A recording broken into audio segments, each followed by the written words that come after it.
binti Maimun Leran.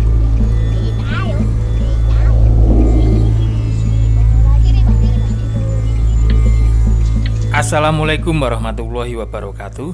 Para sederek, saiki aku karo anak bojoku lagi ana ning Gresik, Jawa Timur. Aku arep ngejak awakmu ziarah ning Situs Leran. Situs pesarian kuno sing jarene minangka salah siji sarian Islam paling tuwa sak Indonesia. Malah ana sing nyebut termasuk salah siji sing paling tuwa sak Asia Tenggara, yaiku makam Syahidah Fatimah binti Maimun. Saka referensi sing tak waca sadurunge, jare wujude makam iki kaya candi. Iya, candi. Nah, iki unik. Kok iso makam Islam nanging bentuke kok candi? Iki wigati kanggo diteliti. Mula luwih kepenak nek aku langsung nyekseni dhewe ing lokasi. Kaya ngapa wujude lan piye sejarahe? Monggo disemak nganti pol ben awakmu ora salah tampa. Belok kiri ke Jalan Dukuh Lestari, lalu belok kiri ke Jalan Fatimah binti Maimun Leran.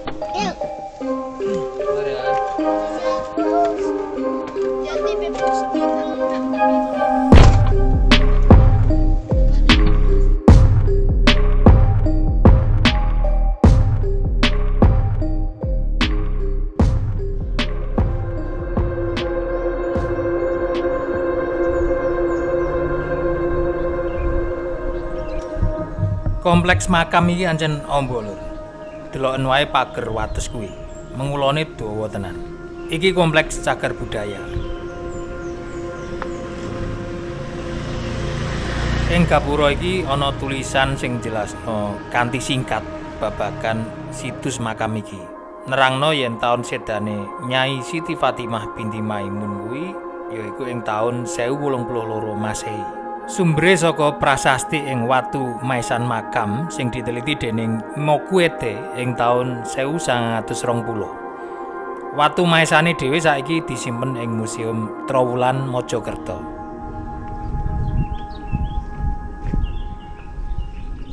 Aku tekan kene udakara barasar jam 3:30. Kaya sing sampean ngerteni, suasanane gak patek rame. Badhe ziarah, Pak. Saking Pati. Sadurunge mlebu, awake dhewe kudu laporan dhisik marang juru kunci sing daleme ana ing kulon kiwa pendopo, jejere musala. Bu. Tamu lho. Biyen papan iki isih dienggo pemakaman umum nanging ke taun 1973 wis diambil alih dening Balai Pelestarian Cagar Budaya Trowulan lan ditetepno dadi kawasan cagar budaya nasional. Dadi sampean ora oleh mindah, njupuk apa meneh kok ngrusak apa wae sing ana ing jero situs kene. Kula piyambak. Niki kula kai niki nggih. Oh nggih. Kai kunci wis karena pembedahan kembang. Nggih. Tunggal mawon nggih. Niki. Nggih kula sampean ku ana tempat sampah, nggih. Oh nggih. Riyen, Mbah.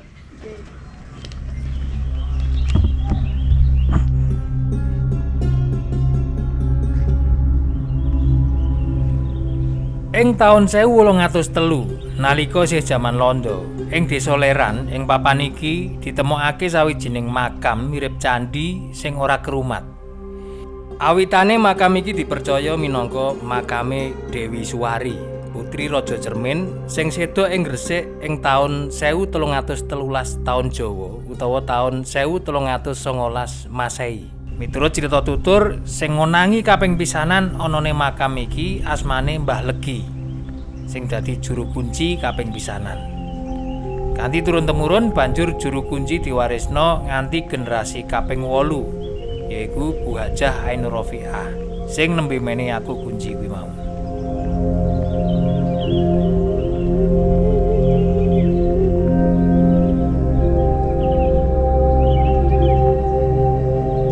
Soal piye cerita sak benere sing dikasilake saka penelitian ilmiah babagan sarian iki, mengko awake dhewe bahas luwih jero. Saiki monggo nyekar dhisik lan sareng-sareng kirim Fatihah marang Sohibul Makam sing ana ing kene.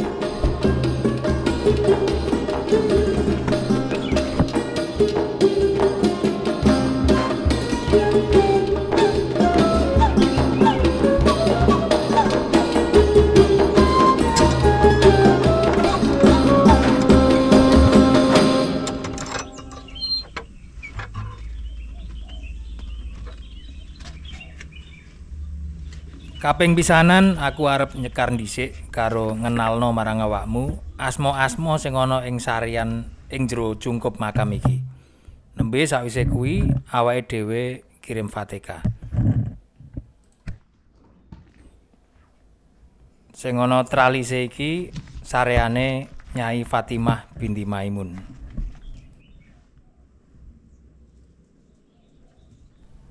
Iki makame Putri Keling. Sebelah kuwi Putri Kucing lan ing paling sisih pinggir yaiku Putri Kamboja.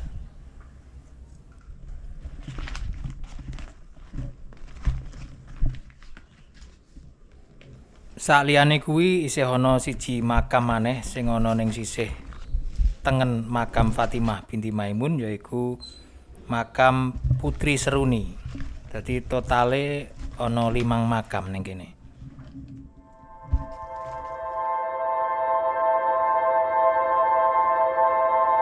Sakwise nyekar, monggo saiki sareng-sareng kirim Fatihah kagem Nyai Fatimah binti Maimun lan uga kagem para sesepuh, pinisepuh lan aulia sing wis ngenalno nikmat iman lan Islam marang awake dhewe.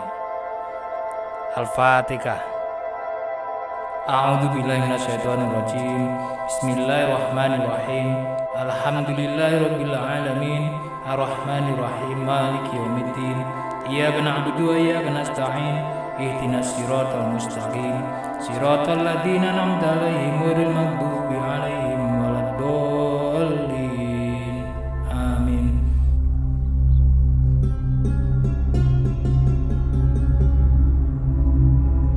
Adhedhasar katrangan kang katulis ing skripsi Fuad Anwar ing taun 1988 sing menehi jeneng-jeneng sing katulis ing 5 maesan ing jero cungkup iki yaiku maune saka Mbah Ali Ja'far, juru kunci makam nalika kuwi. Panyeratan asma 4 tokoh iki isih didasari cerita rakyat sing mercayani yen Fatimah binti Maimun kuwi padha karo Putri Suwari, putrine Raja Cermin. Mula cerita sejatine lan asma para tokoh 4 sing disarekake ing kene bareng karo Fatimah binti Maimun iki isih perlu diteliti maneh.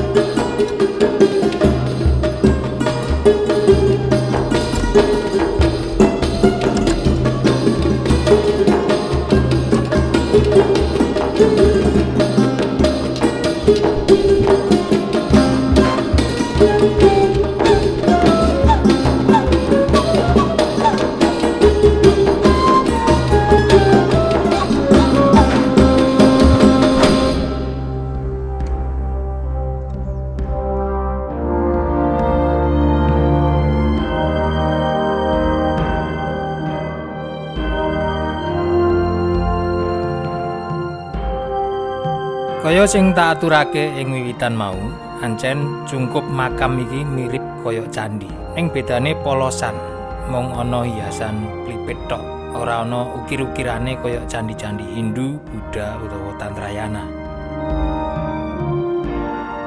Bangunan sing awake dhewe ngerteni saiki kuwi wis hasil restorasi sing dilakoni dening BP3 Trowulan ing taun 1979 nganti 1985. Biyen wis rada rusak, mula didandani nanging bentuke dipadakno karo bangunan asline.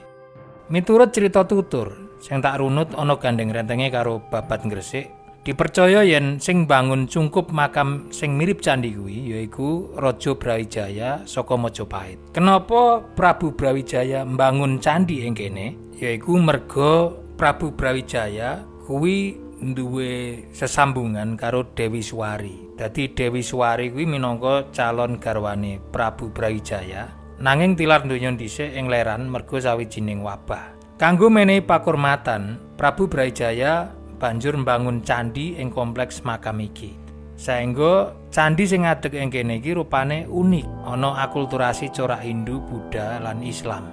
Isih saka crita tutur disebutake yen Fatimah binti Maimun kuwi padha karo Dewi Suwari, yaiku putri Raja Cermin lan isih ponakane Syekh Maulana Malik Ibrahim utawa Sunan Gresik sing maune uga dakwah ing tlatah Leran.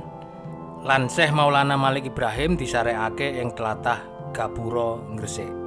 Sunan Gresik kuwi minangka tokoh sing diajeni dening Raja Majapahit. Mula pembangunan candi corak Islam ing kompleks makam Islam iki minangka sawijining pakurmatan kanggo panjenengane. Nanging cerita tutur babagan Dewi Suwari ponakane Syekh Maulana Malik Ibrahim iki dibantah dening J.P. Mokwete, peneliti asal Walanda, lan uga Paul Ravaise, peneliti asal Prancis sing awit neliti situs iki ing taun 1820. Penelitian kuwi ngasilno inskripsi sing uga nduduhake yen makam iki sejatine dudu makame Dewi Suwari, nanging makame Fatimah binti Maimun sing seda ing taun 1082. Kuwi berarti abad 11. Dene Syekh Maulana Malik Ibrahim kuwi gesang ing abad 14. Ana selisih wektu 3 abad antarane apa sing dituduhake ing inskripsi watu maesan iku lan cerita tutur utawa babat.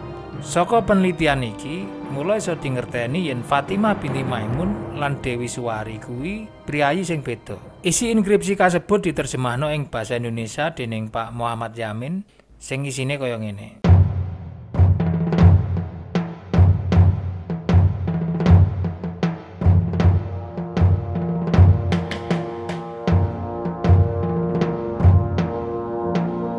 Patang atus 75 kuwi taun Hijriah. Yen dikonversi ning taun Masehi yaiku ketemu taun 1085 Masehi.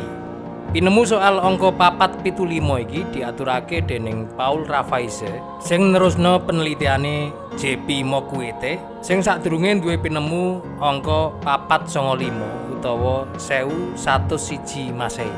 Adhedhasar prasasti ing watu maesan kuwi ndadekake teori anyar babagan mlebune pengaruh Islam ing tanah Jawa sing maune dipercaya mlebune ing abad 14 nganti 15-an. Saiki metu teori anyar yaiku kait abad 11. Soal kenapa ing abad 11 iki Islam ora iso ngrembaka kayata ing abad 15-an kuwi tak bahas ing video liyane. Salah sijine ning video Syekh Subakir.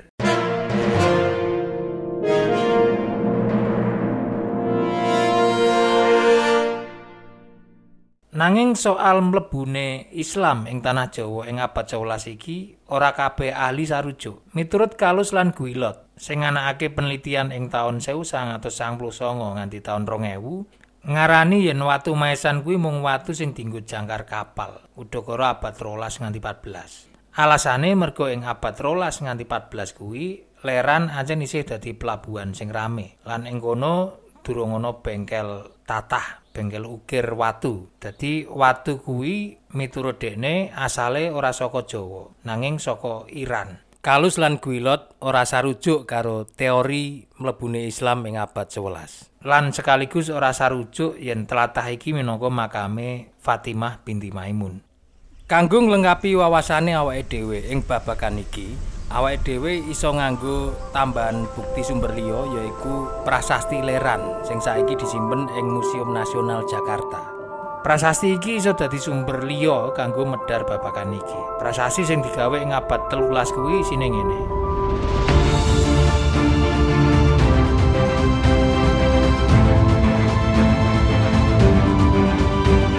Miturut isining prasasti Leran, Sima Rileran kuwi minangka tanah perdikan sing bebas pajak. Sing sebagian wargane kuwi pedagang.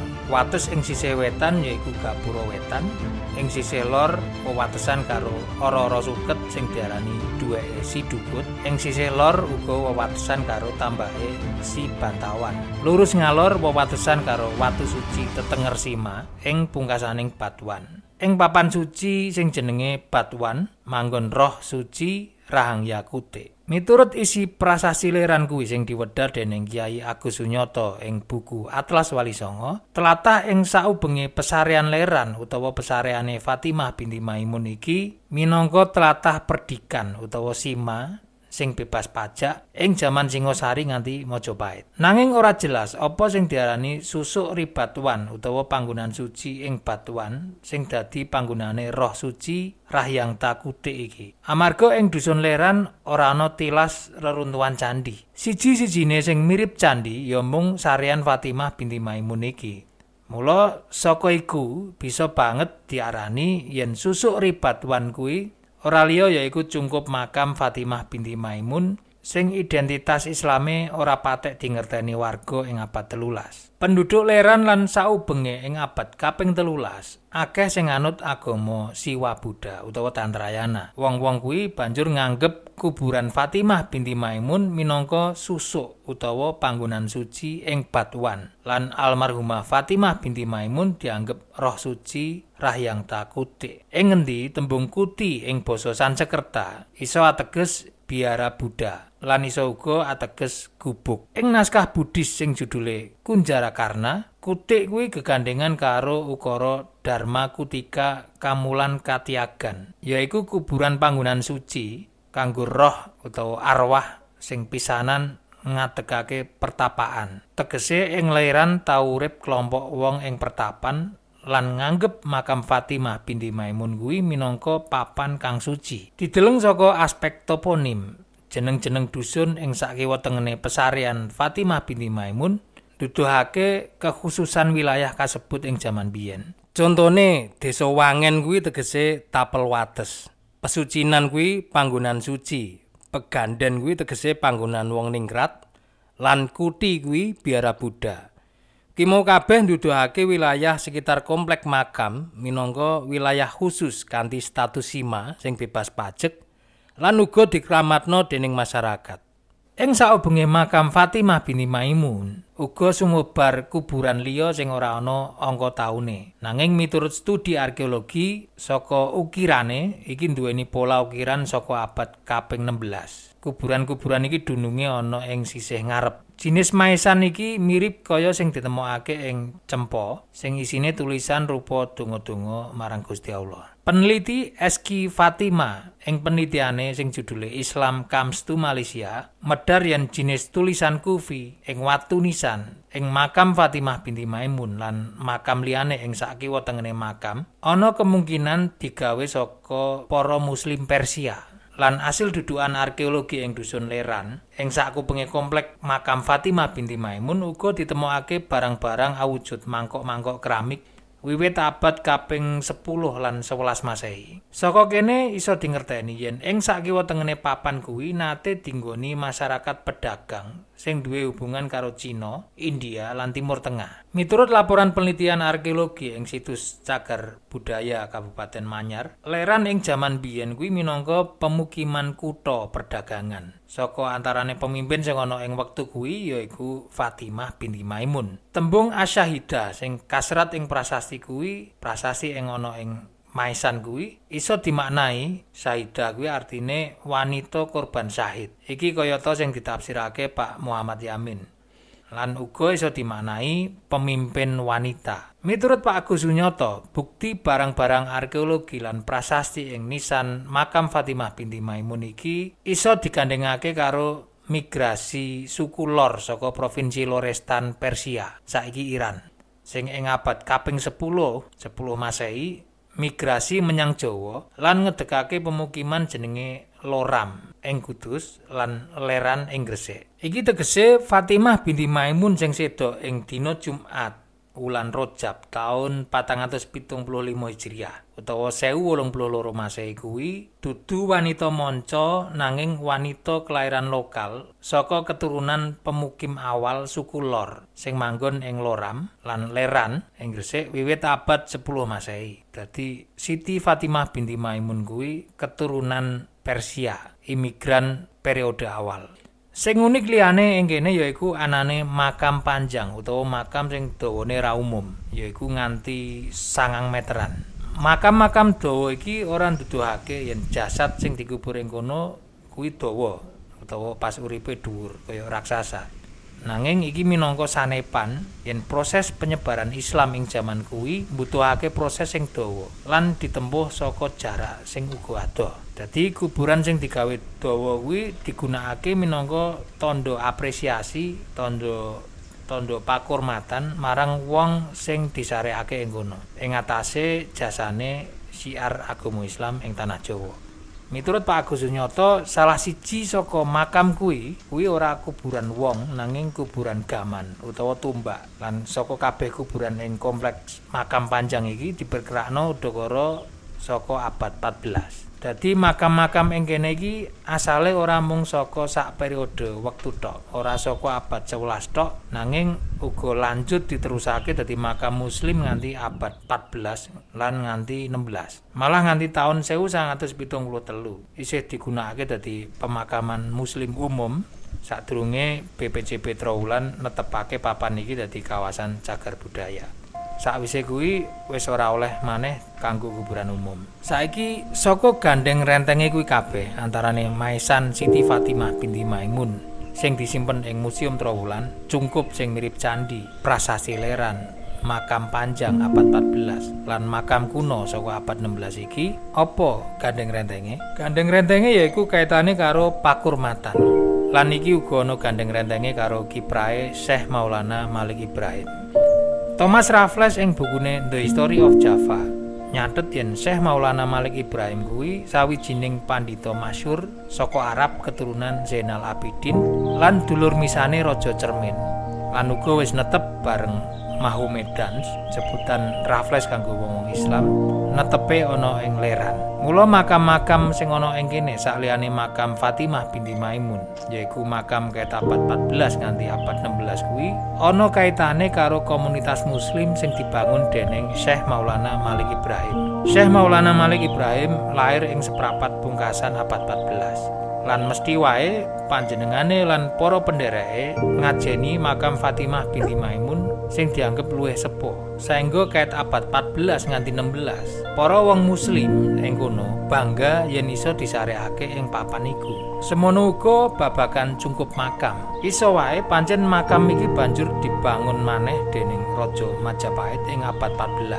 Tujuane yaiku kanggo ngurmati Syekh Maulana Malik Ibrahim sing duwe pengaruh kuat ing Leran lan dianggep nduweni manfaat kanggo peradaban Majapahit nalika kuwi. Babagan Syekh Maulana Malik Ibrahim iki insyaallah tak bahas ing video liyane. Matur nuwun wis gelem nyemak nganti pol.